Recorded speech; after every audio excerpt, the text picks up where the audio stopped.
ఇరుకుల సరుకు దంచినట్టు ఎంపీ ఎలక్షన్లలో సత్తా చూపిస్తామని ప్రచారం చేసుకుంటుంది బీఆర్ఎస్ పార్టీ. ఇరుగురి వ్యవసము ఇద్దరు సౌతుల సంసారం ఎట్లుంటుందో తెలిసి కూడా బీజేపీ ఏమో తెలంగాణకెళ్లి ఈసారి ఎక్కువ ఎంపీ సీట్లు మేమే తీసుకుపోతామని సవాల్ చేస్తున్నది. ఈ రెండు పార్టీల కథ ఇట్లుంటే అధికారంలో ఉన్న కాంగ్రెస్ పార్టీ ఒక ఖతర్నాక్ ఆలోచన చేస్తున్నదట.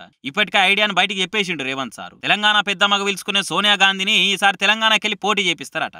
ఏ నియోజకవర్గం నుంచి పోటీ చేయాలని ఇప్పటికే పార్టీ పెద్ద మనుషులు మల్ల గులాలు టమాటా గులాలు పడుతున్నారు. కొందరేమో ఉమ్మడి మెదక్ జిల్లాకెళ్లి పోటీ చేస్తుందని అంటున్నారు. ఇంకొందరేమో ఉమ్మడి ఖమ్మంకెళ్లి పోటీ దిగుతుందని చెప్తున్నారు. ఎక్కడికెళ్లి పోటీ చేసినా ఆమె మీద ఇంకొవరిని పోటీ దింపొద్దని అంటున్నాడు సీఎం రేవంత్ సారు. తెలంగాణ ఇచ్చిన దేవతగా ఆమెను గౌరవించుకునే టైం వచ్చింది. ఆమె రుణం తీర్చుకునే యాలైంది కాబట్టి ఏ పార్టీ అయినా సోనియా మీద పోటీకి దింపొద్దు అని అంటున్నాడు. క్యాండిడేట్లు కూడా తెలంగాణ తల్లి సోనియా గాంధీ పోటీలుంటే తప్పుకోవాలని చెప్తున్నాడు. ఆమెను తెలంగాణకెళ్లి ఏకగ్రీవంగా ఎన్నుకొని పార్లమెంటు పంపిస్తే అది ఎల్లకాలం యాదుకుంటదని ఆమెను గొప్పగా గౌరవించుకున్నలమైతామని ఆయన చెప్తున్నాడు. ఏమో అసలుకే ఓడిపోయిన బాధలున్న బీఆర్ఎస్ పార్టీ సోనియా మేడం మీద ఎవరినన్నా పోటీకి దింపకుండా చేతులు ముడుచుకొని కూర్చుంటుందా అనేది అయితే పెద్ద డౌట్. లెక్కకైతే బీఆర్ఎస్ కూడా పోటీ నుంచి తప్పుకొని సోనియా మేడానికి మద్దతు ఇస్తేనే ఆమె తెలంగాణ ఇచ్చిందని గౌరవం ఇచ్చినట్టు అవుతుంది అనేటోళ్ళు కూడా ఉన్నారు. ఇక బీజేపీ గురించి అయితే తెలిసిందే కదా.